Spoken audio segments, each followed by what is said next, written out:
Hello, Paul again here from EMD. Just want to show you guys what I'm doing today. So we've done the actual gearbox mount. That was pretty bad. You can see the gearbox mount there moving around. This is the actual engine mount.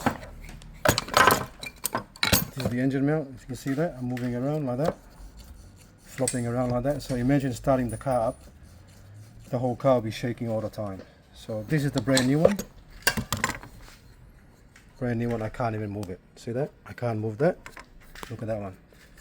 I can move this, but I can't move that. So if you're checking your engine mount on your Volkswagen, Passat and Audi, they share the same engine mounts.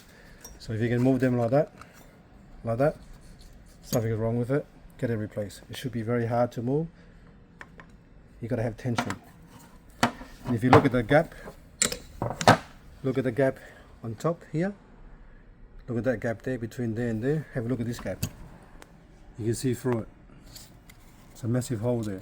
So it's all sagged down. Okay. Now we're going to install that into this one here. We're going to put the torque figures for that as well. If you're wondering what the torque figures are, this is the torque figures for the actual engine, gearbox mount and engine mount.